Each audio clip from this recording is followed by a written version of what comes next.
Yeah. Awesome. I'm just setting up the YouTube live. Of course, yeah. Give me a minute.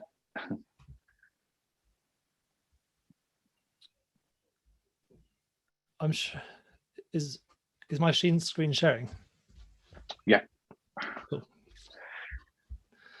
Yeah, if anyone's got any questions, by the way, please just put them into the Zoom chat. I can see all the questions as they're coming up. So if you do have any questions, just put them in, and I can either, if it's relevant, I'll bring you into the conversation while I'm talking about. And we've also got some time at the end for questions too. Yeah, Teddy, you're live. Go. Are you okay for me to start now, Prem? Yeah. Oh, great. Okay. So yeah, welcome everyone to this workshop. So today it's all about finding low risk and low competition products to get you started selling on Amazon. And I'm really, really excited to talk about this topic because I really think starting with low risk products is really the best way to start. Because even in my business today, I still aim to find low competition products and low risk products to sell.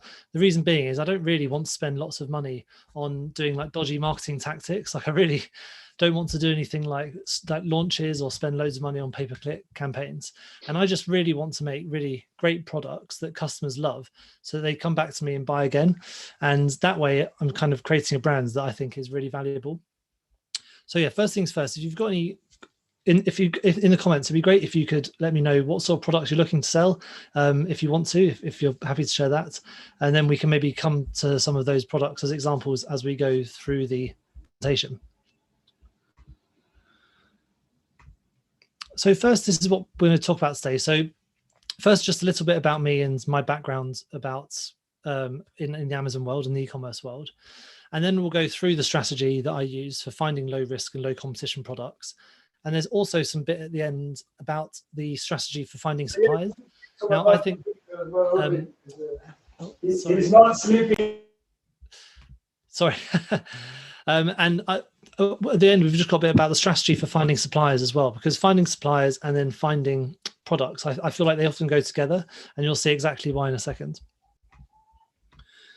But just a bit about me. So I used to be a management consultant working in the city for Accenture, and most of my clients were in the retail area. So I worked with companies like Argos and Carphone Warehouse, so a little bit in financial services as well, but mostly in the retail area. But I never really found my job to be, very exciting. I always wanted to work for myself, really, but I wasn't ever really sure exactly the best place to start. And I kind of had this dream of becoming a bit of a digital nomad and living abroad. But back then it wasn't really a thing as much as it is now to do remote working. And I'm guessing a few of you have felt the same with your jobs, and maybe that's why you're here. But I just think overall, I wasn't really happy with the commute and office politics and all that nonsense. And so whilst I found my job quite interesting and I was paid pretty well, I never really felt fulfilled with what I was doing. But after like loads and loads of research about different businesses, I came across selling on Amazon. Now, I'm one of those people that doesn't like to hang around too much. So like pretty much everyone else does when starting out on Amazon, I just saw some products off Alibaba, and chucked them straight onto Amazon. And this is a picture, that ugly cat sitting on my first product. I was selling these seat covers, and they were kind of cat proof and kind of waterproof.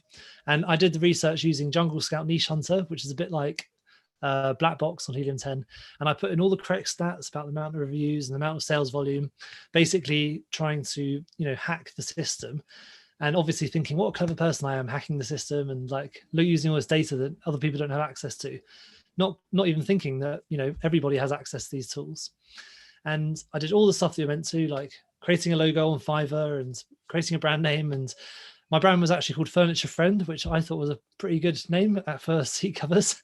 And I thought these seat covers, they're going to make me really rich.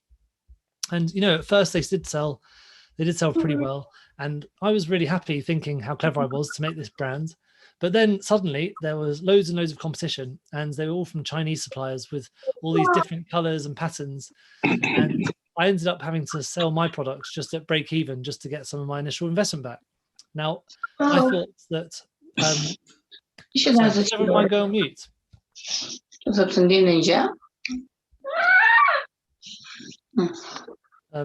The thing I feel anything for you. Prem, you able to mute everyone?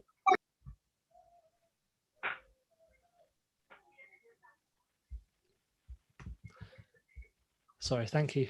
Now, where was I? Yeah, so at first they sold pretty well, and then there was all this competition from Chinese suppliers with the different colors and patterns.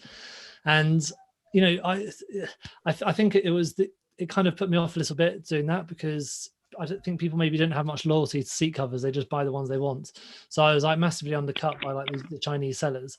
So, and you know, also I didn't really feel that great about sourcing sort of cheap plasticky stuff from China. So in the end, I basically just scrapped that idea and had to think of a new strategy. And this is what we're going to be talking about today. Now, basically, that strategy is selling low competition products, which have quite a low risk. And following this strategy has helped me to build a really sustainable brand, which has enabled me to quit my job and work full-time in the e-commerce world. And you know, this has been a really great change, and I've been able to meet some really cool people doing it. And I've actually been able to finally fulfill my dream of moving abroad and becoming a bit of a digital nomad, because I'm now, at the moment, I'm in France in the Alps, which is where I'm working remotely and skiing in my spare time. But let's dig into this strategy a bit more. So when I speak to new students, a lot of them have the same issues that I see come up like again and again, because sometimes they just don't have the confidence to go forward. And usually there's something holding them back. One of the main issues new potential sellers have is getting the product ideas and then assessing them. And I think if you're just using the tools, you can end up going around in a bit of a loop. Like a lot of the products you end up looking at can be quite saturated with a lot of competition. And I think, you know, starting out in a competitive category like yoga mats or something like that, you know, something that has been on the latest Helium 10 Project X video, for example, I really don't think it's necessarily a good idea, because you have to remember, that you aren't the only person with these ideas or using these tools. Like there's also quite frankly, quite a bamboozling amount of tools and advice out there. You know, you've got, from just the tools off the top of my head, you've got Helium 10, Jungle Scout, Am Scout, Merchant Words, Celix, Cellarat, Blackbox, Cerebro, Hello Profits, Keywords Everywhere, Sonar. If anyone can think of any more, let me know in the list. But there's tons and tons of these tools. And I think a lot of this stuff is basically a bit of a distraction, because a tool is not a good replacement for product research. And you've got to remember that everyone else has access to these tools as well. And another thing that holds people back is finding good manufacturers. Now, I think this is one of the most underlooked parts of starting a business, and it's something that doesn't really get talked about enough. Now, if you think about it like this, you have to remember that your partners are going to be with you for the long run, and they form the starting point of your supply chain and your logistics network. Now, if you start to think of your manufacturers in this way, rather than as disposable people you just find on Alibaba, you're going to have a much, much more successful business. Now, supply chains and logistics is one of the main things that makes your business worth money. And if you say, just think about Dragon's Den, for example, when the dragons invest their money in a business, the original business owner is basically giving away equity in order to have a part of that person's supply chain, to like plug into their supply chain. So that means they can get their products in Sainsbury's and Tesco's and stuff like that. And that's how important a supply chain is. Like it's a bit good enough to give away your equity in your business for. Now, if you go after these really high competition products, the manufacturers often have quite like high minimum order quantities, especially if you're going for this like plasticky stuff from China. And this can mean a really high initial investment, which in my opinion is a much higher risk. Like I'd much rather start with a low MOQ, a low starting amount of money, learn the fundamentals of how to do Amazon. And then, you know, as your risk profile gets bigger, then you can start expanding. So this is basically the traditional strategy for finding products on Amazon. Now, I've got a little fingers crossed emoji there, because that's kind of how I feel about this traditional strategy. It's kind of just like put it on Amazon and hope. But let's have a look at what traditional sellers have done. And let me know in the comments if you recognize any of these things that I'm talking about here. So first, you'd use a tool like Jungle Scout Niche Hunter or Helium 10 Black Box to find products that fit within a certain criteria. So, you know, you probably know what I'm talking about. You'll look at things like you'll put the search volume to over 1,000, and you'll put the sale to over £5,000 or dollars a month, and then you'll put the reviews to under 4 stars, and then you'll just see what comes up, and then you'll dig into the sales of other people to see how their sales are, and you can see that they are making thousands and thousands of pounds a month, and you think, oh, that's awesome. I'd love to make thousands of pounds a month, and you know the dollar signs start going through your eyes. And then you run some profitability numbers, and you reckon they're making 25% profit margin a month, maybe. And you think that sounds pretty good. They're making 10 grand a month. And if there's 25% profit, then I can quit my job, and that's even better. And then you go onto Alibaba and you find the products that they are selling, it's available for $5. And that's right in your target profitability. And this means with all that profit, you've got enough money to give away and do some reviews, and you can get onto page one with no problem. Now, if you recognize that strategy, that's normal, because that's what most people do. And what a lot of the strategies you hear are basically that, just summarized in a nutshell. Now, I think this is an extremely risky strategy, to be honest, and it's a quick fire way to end up with waterproof and cat-proof seat covers, because you have to remember, you're not the only one using Black Box or Jungle Scout. Like, loads of sellers find products on Alibaba, and some of the manufacturers on there even just push products that are trending. Like, sometimes you'll see them in their title, it will say trending product. And a lot of manufacturers on Alibaba, they just jump on the trends like bandwagons in order to scoop up new sellers who don't have much experience. And some of the manufacturers on Alibaba, they're not even manufacturers. All they are is trading companies. So they're like middlemen who basically source like trendy products like fidget spinners in order to take advantage of new sellers who don't really know what they're doing. And that sounds risky to me. That's not how you build a brand, and that's not what I would want to do. And the second thing about this is, if you're just leaving enough money so that you can do giveaways, what you're basically doing is spending money on stuff that I don't think you necessarily need. And you're not really getting good reviews. You're just trying to game the system. And in the long run, I don't think this is the best tactic at all, because Amazon's not stupid. They're the opposite of stupid. They have so much data on you. So in the end, this you'll get caught out doing these sort of tactics. And I think it's not worth the risk of going over, like, breaking Amazon's terms of service.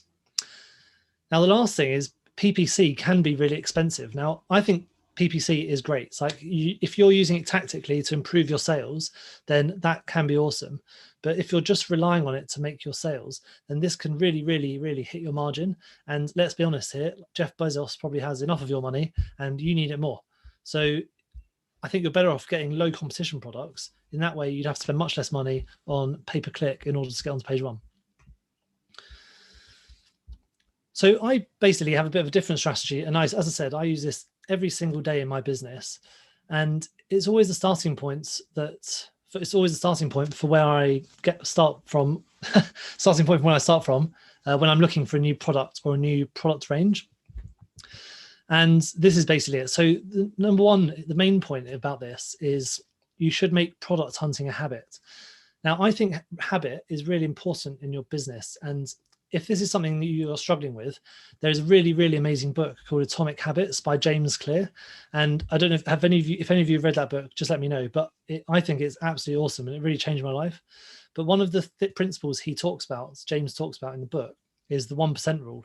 Now, this rule is, say if you get 1% better each day, then you'll improve exponentially over time. And you'll improve much quicker getting 1% better each day than you would trying to improve yourself like 20% over a very short amount of time. And I think with product hunting, it's very much about doing it little and often and making product hunting sort of part of your daily habit. Because, say, for example, when you're in a shop, just think about how much it would cost to make something like that, or what you think the profit margin would be. I think I've probably gone a bit too far with it. The other day in the supermarket, I found myself picking up some eggs and wondering how much the farmer makes for a packet of eggs. But that's probably gone too far. But when you're in the shop, try and think about these products as like potential products you can sell. Now, the second part of my strategy is not to get fixated by hero numbers. So what I mean by hero numbers are the real big numbers that you see on Helium 10 and stuff like that. Now, if you see lots of products making tens of thousands or even hundreds of thousands of pounds or dollars per month, this could be a massive red flag that this could be too competitive. Now, I would much rather have 7 products doing £3,000 a month than 1 product doing £20,000 a month. Now, that's not just because 7 times 3 is 21. It's actually because there's much less chance of people finding you.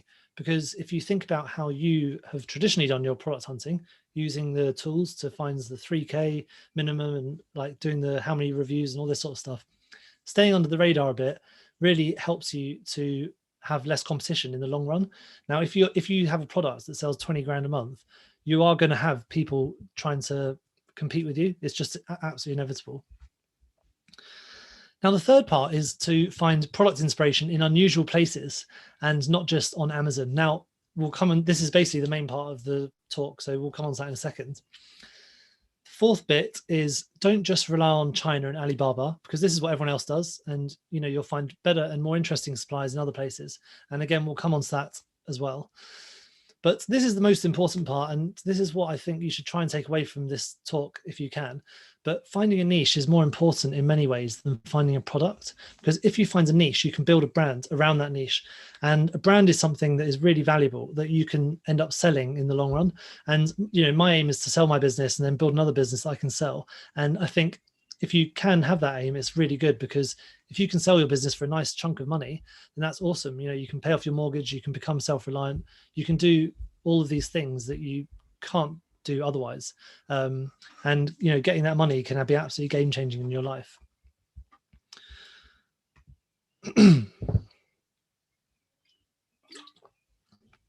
But how do you use this strategy? Well, let's look at a case study.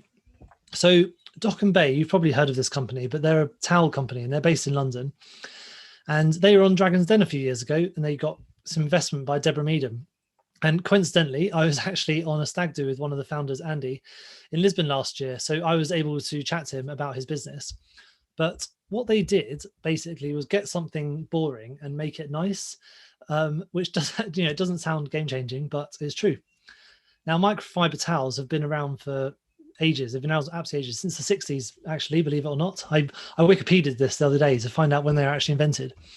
But when they, I don't know if you know much about microfiber towels. Basically, they dry really quickly and they don't smell. So they're really good for, like, you know, being out and about and traveling and things like that.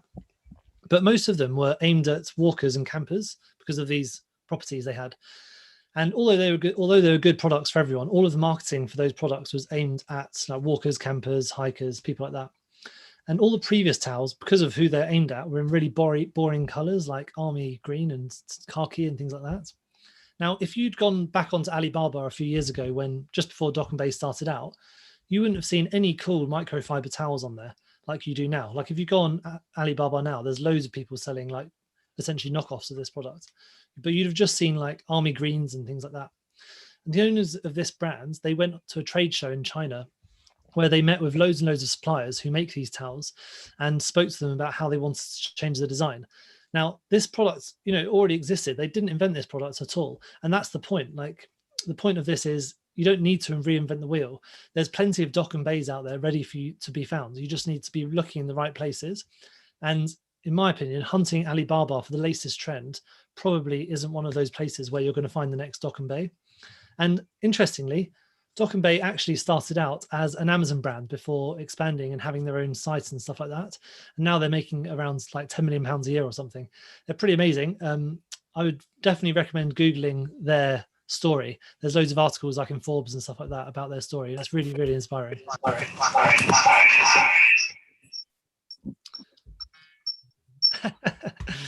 Okay, so how do I find product ideas? Well, basically, I've got five main places that I tend to go to get my product ideas. And these are the ones that I think have low risk and low competition. And we'll go through each of these in turn. So the first one is trade shows. Now, there's some in the UK, Europe, and further afield. Don't worry, you don't have to travel yet. Now, the second one is niche stores. So I think it's really important that you try and get off Amazon. You can end up getting in a bit of a feedback loop by just staying on Amazon all the time. The third one is Etsy and Pinterest. Now, these are amazing, and I think they're, you know, these are like my secret weapon in product hunting at the moment. So I think they're fantastic. And the fourth one is special interest magazines and websites, and I've got a good story about that one. And then the last one is Kickstarter and crowdfunding sites. So let's get into these now. So the first one is trade shows. Now, I know what you're probably going to tell me, like traveling is off at the moment and you can't go to trade shows. Now, whilst this is definitely true, there's still loads of trade shows in the UK and in Europe. And plus a lot of the big trade shows have virtual shows. Now, a really great website to look at is 10 Times, which has all of the trade shows around the world. And you can filter by industry or country, or even just use the search. So this tool is really, really powerful. And it's a and trade shows are amazing places to get product ideas, because as you can see, look, if I look at some of this filtering, you can filter by like arts and crafts or wellness. Like, so if you wanted to create I don't know, some kind of protein brand, you could just see which wellness trade shows there are. Now, it's really good for going there to see the latest trends. And a lot of the products that you see here are well ahead of what is on Amazon. Like, I think it's really important to try and understand that not every product is on Amazon, and there's loads of opportunities off Amazon to bring stuff onto Amazon.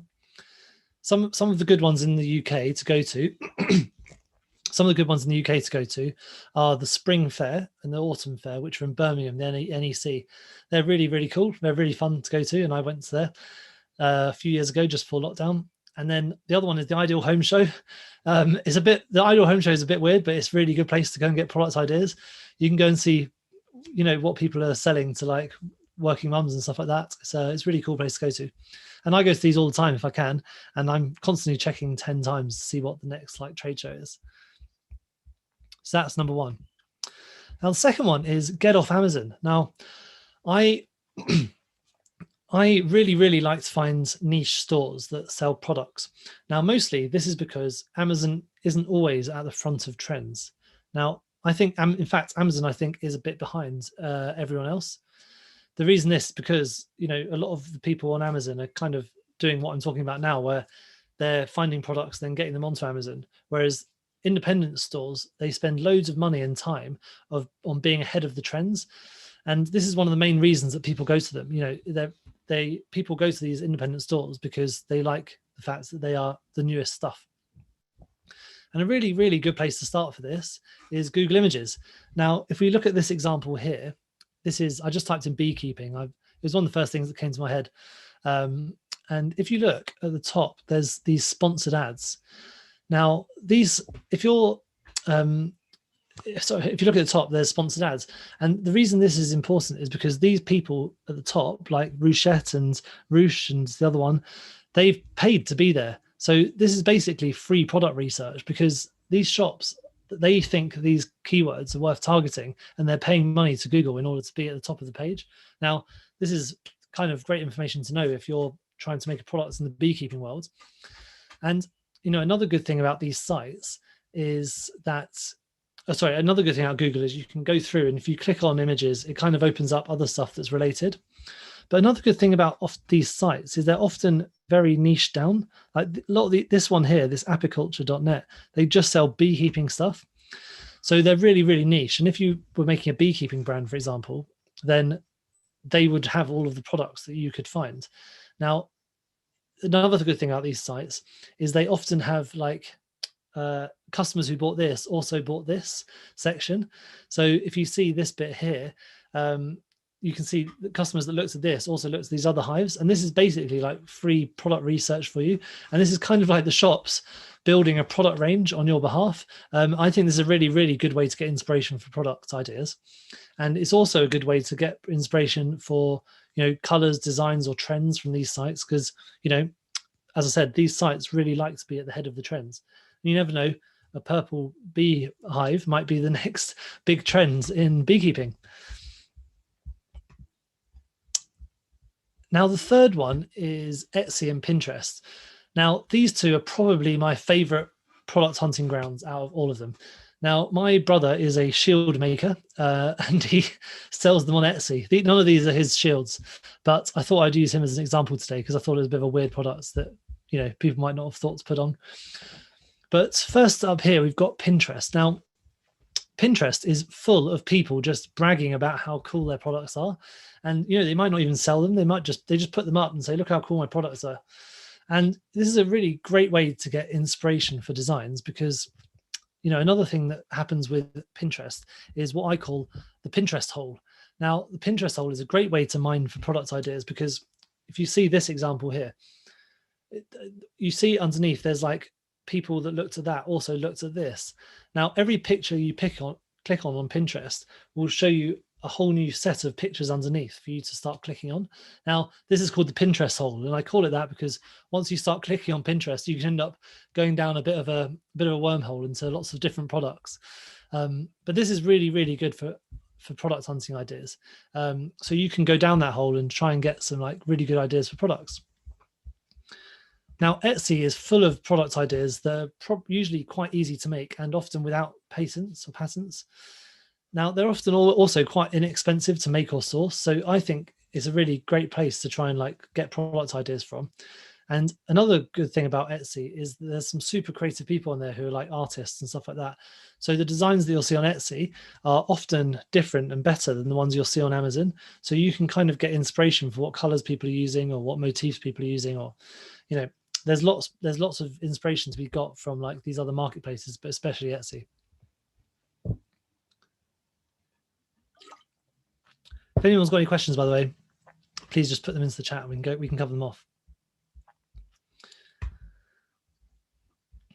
Now, the fourth one is special interests. Now, this is quite a good one because this magazine is my fiance's dad's magazine, but he's basically, he's got this huge steam engine that he works on. And the parts for it are like eye-wateringly expensive. I thought it was a joke when he was telling me the other day, but he had to buy a spanner the other day that only works on his specific engine, and it like doesn't work on any other machine. And it was like 50 quid, and I couldn't believe it how much money he spent on this spanner. But the point of me telling you that is that people who have these like hobbies and passions, they care about the money because the hobby is like part of their identity. So if you can tap into this identity, then you can really start to build a brand around it. Now, I've got some examples here, like sailing, diving, golf, bird spotting, mountain biking, fish keeping, bonsai tree keeping. Like there's loads more on there. But some of these hobbies, you know, are quite expensive hobbies that rich people do. Like if you think of sailing, for example, it's the sort of people who do sailing, they probably want to have quite nice stuff. So if you can make accessories for these kind of hobbies or interests, then you can really build a brand around that and start to be really, you know, niched down into that one brand. Yeah, these are a few examples, but obviously there's loads more. It's endless how many there are. But if you can find some blogs or magazines about these hobbies, then you can start to find what problems are people having in those niches, and you can start to solve those problems and maybe build a brand around it. Now, an example of this, of how you can find sites, is something that is close to me at the moment because I'm getting married this summer. So I was meant to get married last summer actually, but I'm getting married this summer, and I've been trying to make a wedding list so I can get some presents. And there's some really, really expensive stuff you can put on your wedding list. But when I was on there were these like pre-made lists that you can put on, and there's kind of like trends lists as well. And when I went on there was like loads and loads of product ideas for really cool interior design products that were like trending at the moment. And I thought some of them would make really great Amazon products. And, you know, just looking at the trends really kind of inspired me for colors for products in my own range at the moment. Now, this is just one example of a particular interest website where you can see some trends, and you know, you could build a whole brand around some of these interests. I think it's a really good way to go. So try and get quite creative about some of these sort of interest websites that you look at.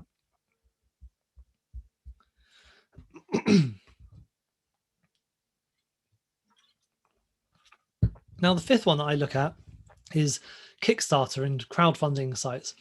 Now, they're always really good places to get product ideas from because you can get some really good inspiration from some of these sites. Now, I was only on there this week, and this was actually the first product that came up on the site. I was pretty happy because I didn't have to do too much digging around. But I thought this was a really weird product, Samphire Salt. I've never heard of this. And now I don't know if this is going to be the next big thing, but it really definitely piqued my interest. And I thought if something like that, you know, people are, you know, high salt is a bit of an issue in health. And if you can make like a healthy salt alternative, I can see how that could be quite popular. Now, if you could make something like this could potentially be a good product for Amazon. Now, people on Kickstarter are on there to try and get funding for their ideas. And there's loads of people on there who are planning to make their products into quite big businesses. Like they don't want to just start a low risk brand. They kind of want to make a big business. And so it could be quite a good opportunity for you to get some inspiration for what they're making and use it in your own business. Now, what you can even see how popular a particular idea is because you can, on Kickstarter, it shows you how much funding a product idea has got. So if an idea is looking quite popular, that could be an indication that that is a good trend to go down. So I think it's a really good place to go and have a look. And, you know, all these things I've talked about today are basically free. I mean, apart from the trade shows, which, you know, it's cool going to trade shows. You get to go meet the suppliers in person. So yeah, those are basically my 5 tips for getting product ideas. Does anyone have any questions about any of them or anything at all so far?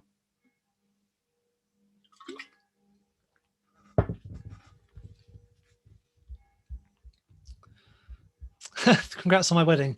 Thank you. It was put off last year, unfortunately. But hopefully it's going to happen this year.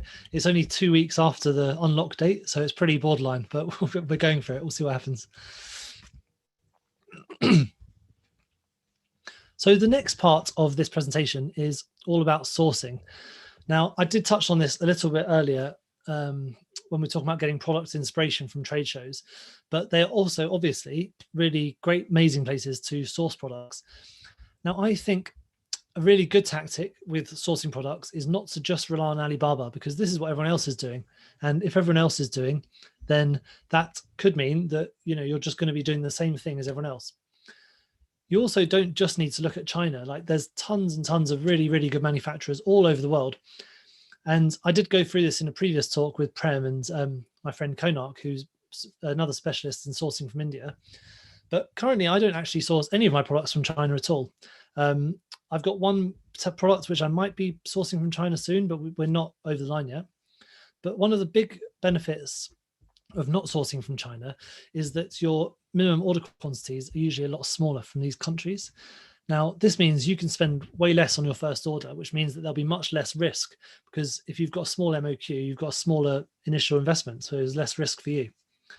Now, there's some really, really amazing trade shows around the world, and if you use 10 times to find them, that's the best place. But if you have a look at some of those, you can start to find suppliers that you can work with again and again and again. Now, this is really, really important, because meeting manufacturers is amazing. Now, you can get, if you meet them either, you know, virtually or in face-to-face, you can get much better deals and much better inspiration for making a bigger range of products. And you can really start to build your relationships with the supplier. And I think this is really, really important, because, as I said, your supplier forms the big start of your supply chain, which is the value in your business. So if you neglect this part of your business, then you're starting your business from a bad point. Now, the more you work with your supplier, the more likely they're going to want to work with you as well.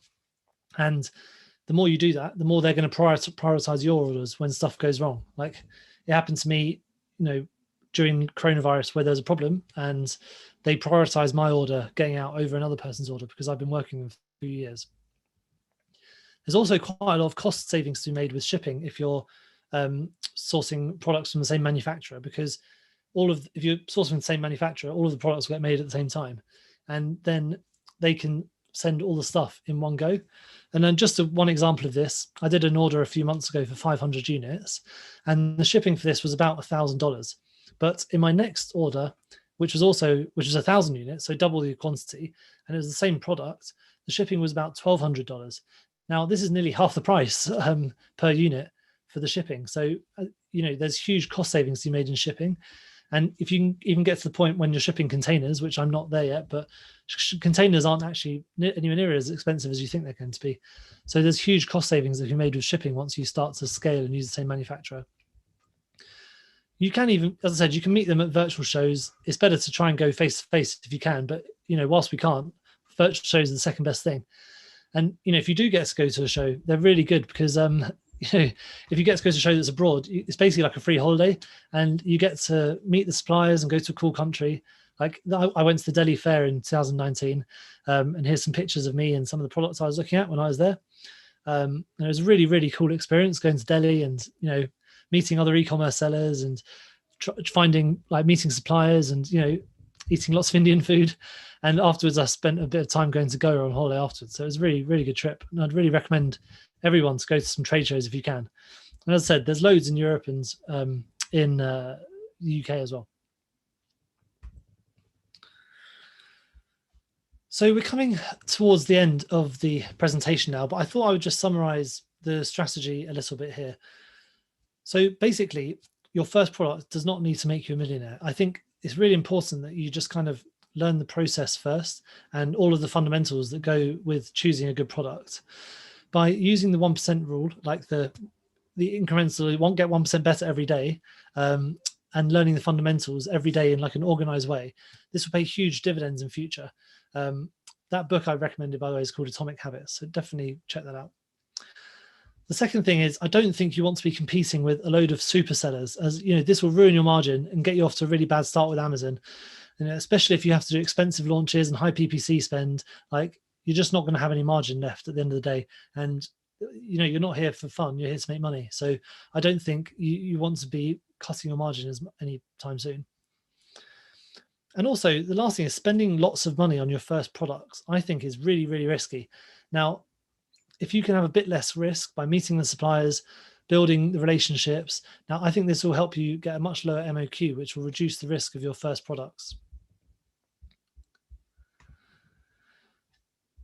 Now, when you just start to do all these things, you can really start to build a brand, and which is what I think should be your main aim when you're starting out on Amazon. You know, once you have your niche, it's much easier to product hunt, and because you can go to the trade shows, go to the right trade shows, find the right manufacturers, and really start to build something that you can be quite proud of. Now, trends are great, like trends are really important, but you don't want to be selling trendy things. Like there's a difference between trends and trendy. Like you don't want to be selling the latest trendy gadget that's just advertised on Alibaba. Like, I mean, I don't know if anyone remembers fidget spinners, but it was like a massive flash in the pan for like products. And basically a summary of my strategy is just keep your risk low by finding low competition products in a niche that you can build a brand in. And then one day that brand might be worth something. And, you know, that can happen much faster than you think. Now, I hope you found that helpful. Now, I've really enjoyed chatting about some of the tactics I discussed today. And if you did find that helpful, then I think you might find my program valuable. And it's called Amazon Fundamentals.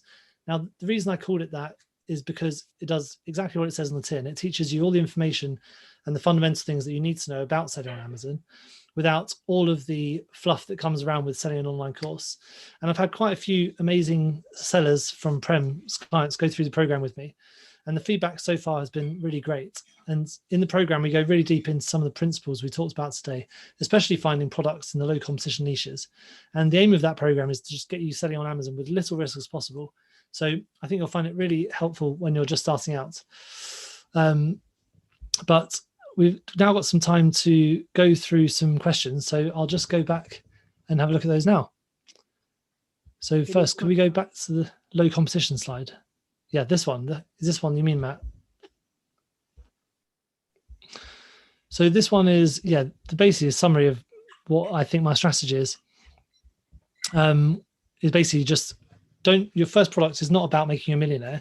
It's about competing with loads of others. It's not about competing with loads of other sellers. And it's not about spending loads of money on your first product. And that's kind of like a summary of the strategy I use to finding products. Let me just go through some of these questions. So what's the short forms you're using MOQ? MOQ means minimum order quantity, Sindhu. So with Amazon, like with my first order, I usually try to get a minimum order quantity as small as possible, and I always go under 200 maximum for my first product. There's a few reasons for this. First, it's low risk, and secondly, it means that Amazon FBA warehouses only accept orders of 200 units for your first order, and this is called your inventory score. It's a bit, you don't really need to know about it now. Basically, what you need to know is you should be aiming for under 200, which can be quite difficult to get if you're sourcing from China. PPC, I mean pay-per-click. So this is advertising where you pay per click. Adrian has a question. Please advise which software do you use, Jungle Scout or Helium 10? So I use Helium 10. I think Helium 10 is far better than Jungle Scout. That's just my personal opinion, but I think Helium 10's tools are really, really amazing. It is a bit expensive, but you can get 50% off for your first month.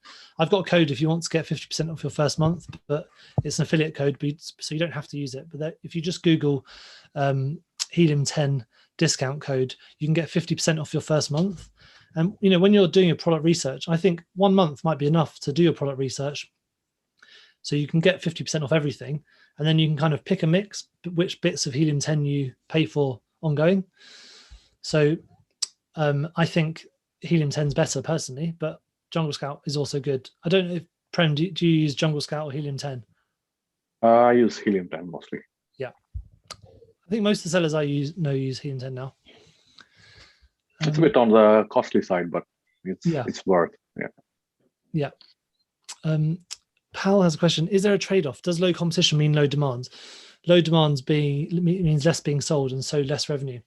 So Pal, yes, basically a little bit. Yes, it does. It does mean a little bit less demand, but that isn't necessarily a bad thing. So none of the products I sell are low demand. There's still lots of people looking for them and buying them. But if you remember what I said back on like the 5th or 6th slide, I would rather have 7 products doing $3,000 a month than 1 product doing 20 grand a month. So if that is like low demands to you, then I'm not sure. But for me, that is like the sweet spot of demand, because if you're selling something for $3,000, then that means that you're going to have less people trying to compete with you. But in my opinion, $3,000 is still quite a lot. Like if say you've got a 30% margin, then you're looking at maybe making sort of £800 to £1,200 a month profit per product. For me, that's really good. And if you are selling like 10 of those, then you're starting to have a really, really good business. It also makes you a bit more agile. Like you're not just reliant on one product. So yeah, there is a bit less demand. Sorry, go on. Yeah, I quite agree with that. All our products are like that. And that helps in spreading the platter and avoiding the seasonality. There are a lot of benefits in that strategy. The only caveat is that you have to find one manufacturer that can do all these products for you. If you're dealing with multiple suppliers, then you're getting yourself into a chaotic admin. Yes. Yeah, I agree with that as well. And that's kind of why niching down is good, I think, rather than just doing random products. Absolutely. Got a question. How do you find your suppliers in India or Vietnam? Online or trade shows only? So kind of a bit mixture of both. So say you're looking for a product, like there are Indian and Vietnam suppliers on Alibaba.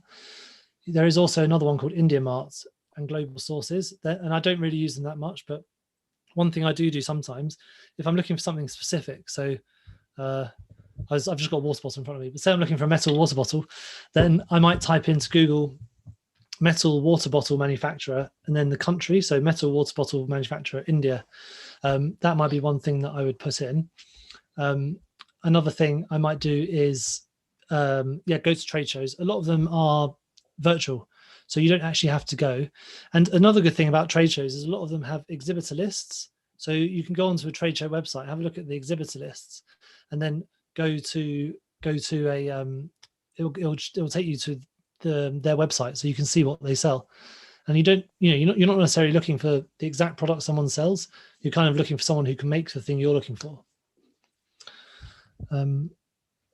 So Bola's got a question. Can you help someone who has no idea on which item to sell to identify a product? Well, Bola, I think some of the strategies I talked about before, like if you start having a look on Etsy and Pinterest, they're really, really good for product ideas. And I think if you can find things on like Kickstarter is really good for getting product inspiration. There's loads of stuff on there that, there's loads of Doc and Bays around on places like Kickstarter and Pinterest of all of these people that are kind of bragging about how good their products are and not really, not necessarily doing a great job of selling them. So if you are really, really stuck for ideas, just start checking out Pinterest and Etsy. I would say it's probably the best place to start, and Kickstarter is also really good. Sorry, go on. Bola is looking for an answer like, would you be able to be a consultant, a coach for someone who has no idea of what to sell? Oh, I see.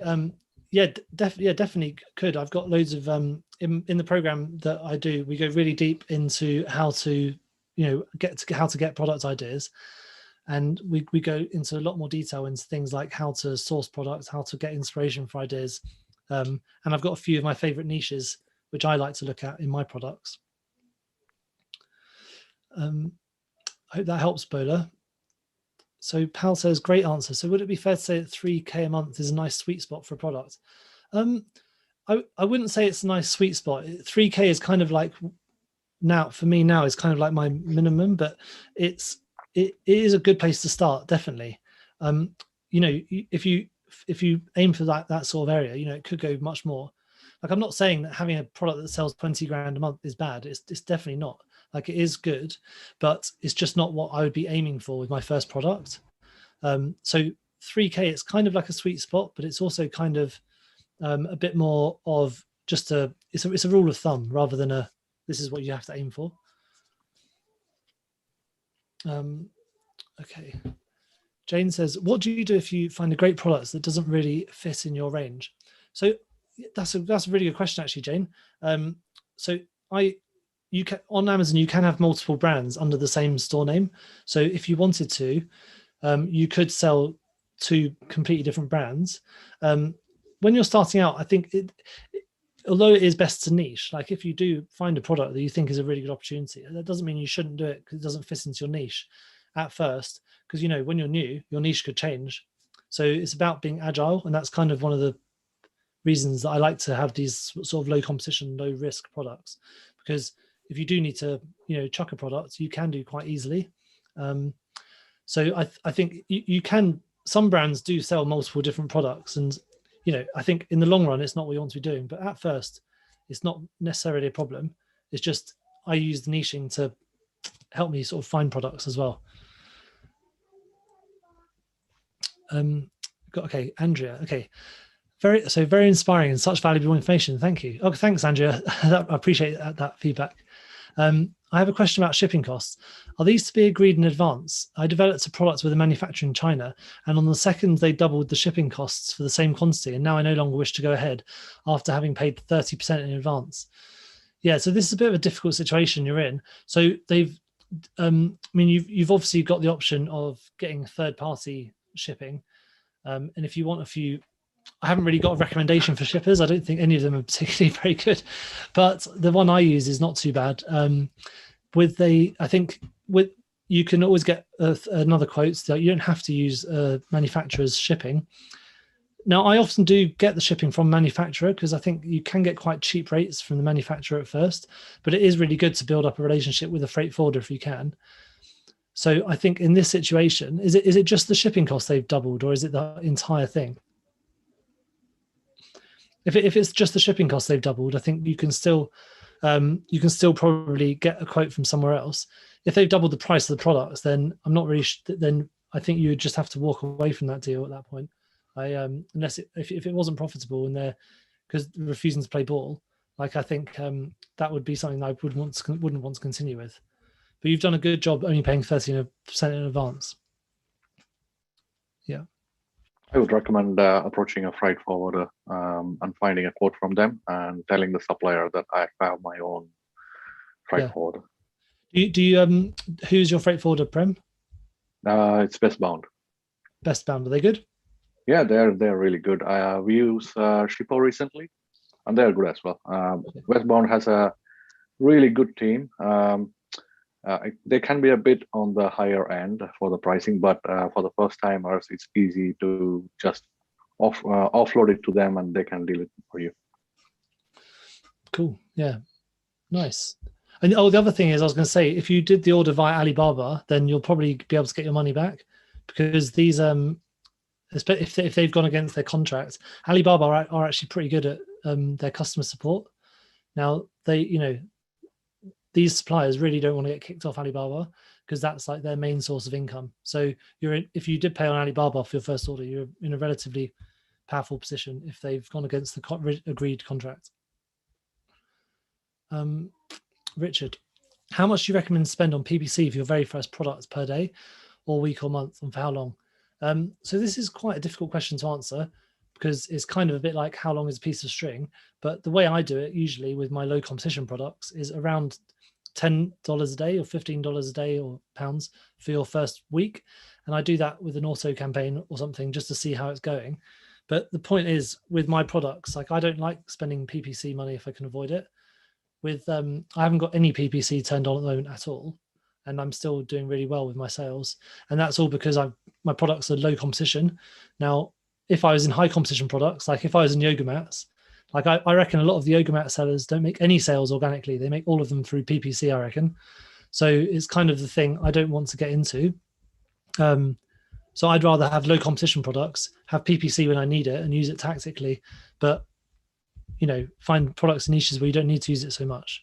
But in answer to your question, usually about 10 to 15 pounds or dollars a day for the first week, and then I do a stock take, see how it's going.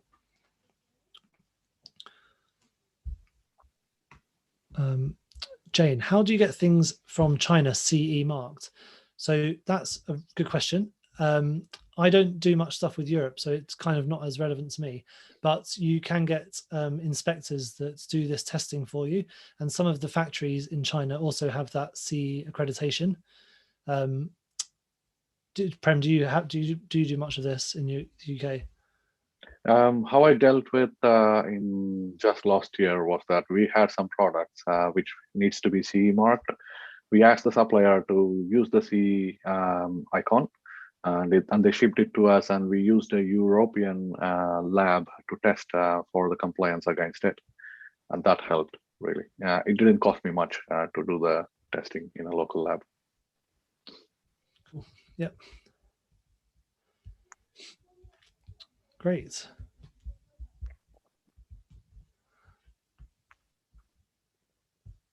That's pretty good. I think that's the end of the questions. Do you have any other questions? Anyone? There's one more. Yeah. It seems like you're saying you don't necessarily need to spend on PPC to launch low competition products. That's great news.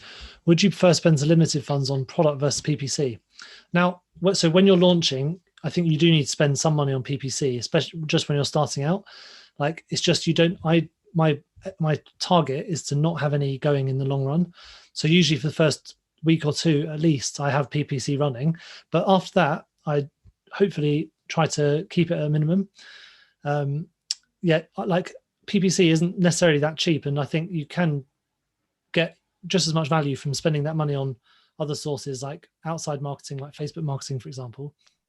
And I think my aim is to have no PPC, but that when you're launching, you definitely need PPC because otherwise you won't be able to get your products in front of anyone, especially whilst you've got no reviews. Bianca, do you recommend to start with the UK, or is it okay to launch in the US at the same time, or US first? So me and Prem are a bit different on this, but personally, I would prefer to start in the US. I think the US is a bigger market for most products. The UK does have less competition, so it kind of goes against my rules.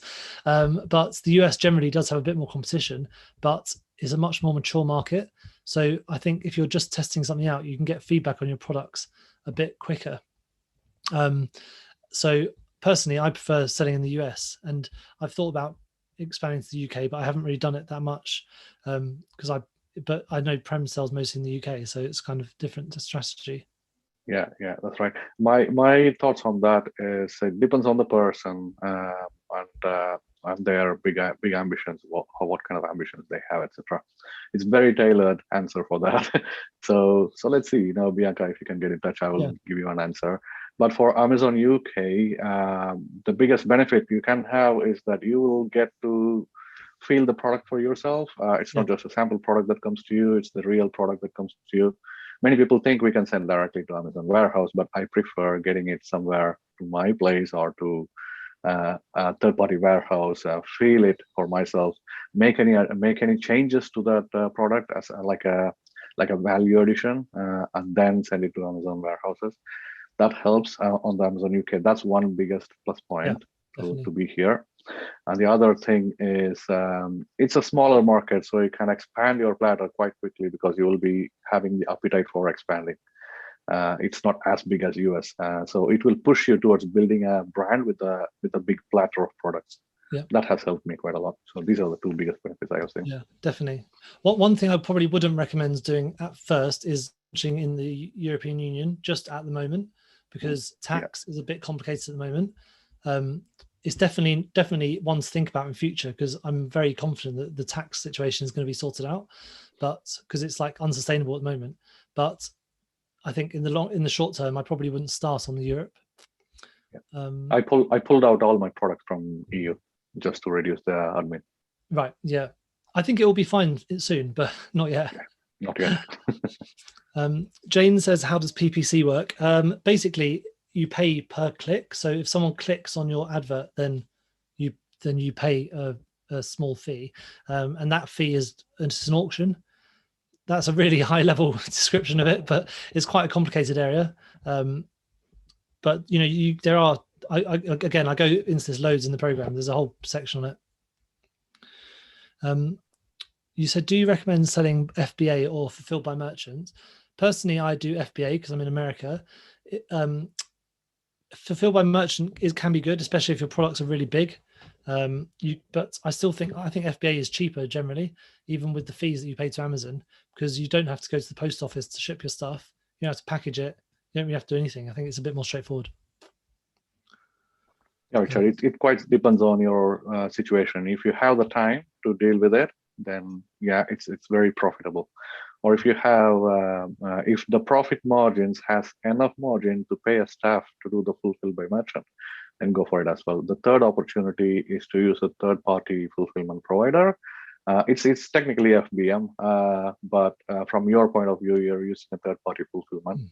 And that sometimes that turns out to be cheaper than Amazon. And the other time when you can do fulfilled by merchant is when you're expecting that number of people will buy in multiple quantities your product, then go for fulfilled by merchant, because that turns out to be cheaper again. I went to a really, really good trade show just before coronavirus lockdown, which was called Retail Without Borders, and that was all about fulfillment around the world.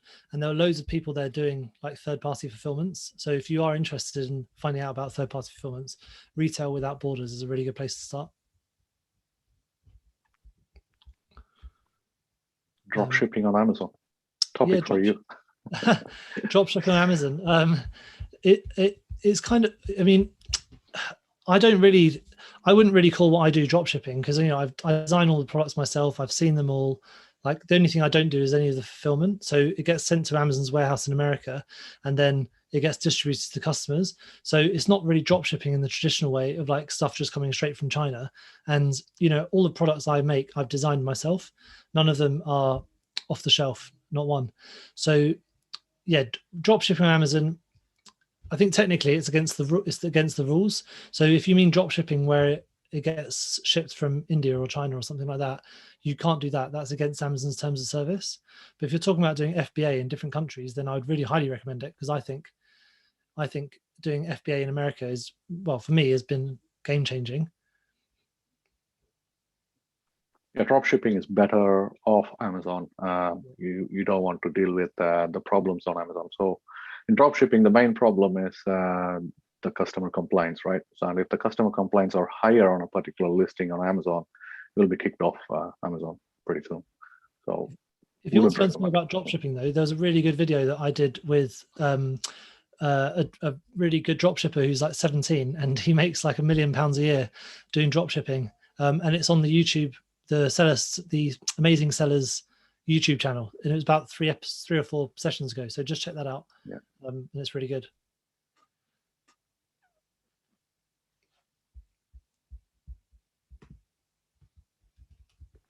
Is that everything?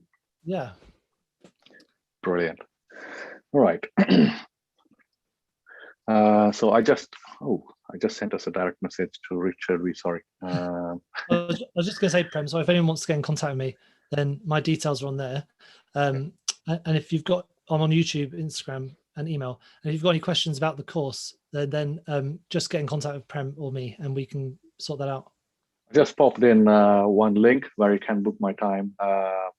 So I can scan through your current requirements, what your business situation is, whether you have been in business for some time and you need some help, or you're starting fresh and you don't have an idea, or having been doing product research and cannot move forward. It's quite common. These problems are very common. So please, book a 30 minutes time with me, and I can go through with you on how Teddy can help you. I have seen Teddy is working great with some of our clients. They are doing really well. So go on, book my time. Let's have a chat and see how we can help each other. Great. Thanks. Oh, there's actually one last question. So how much would a first product launch cost for your first product? How much would you budget for that? It's a really good question, actually. I've done a product launch for under £2,000, including shipping before. It was, the product cost something like $3 to make.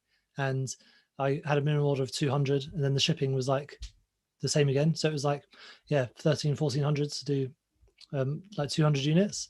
Not like once coronavirus is like kind of cleared up a bit more, that's going to be much more possible again in future. So it's difficult for me to say a number, but it's something that we could work together on if you wanted to, budgeting like that. Yeah. Brilliant. I think that's the end of it. Yeah. Thanks everyone for joining in, and thank you, Teddy, for this wonderful presentation. It was very useful and very practical. Thank you so much. Thanks. See you. Good night. Later, everyone. Bye.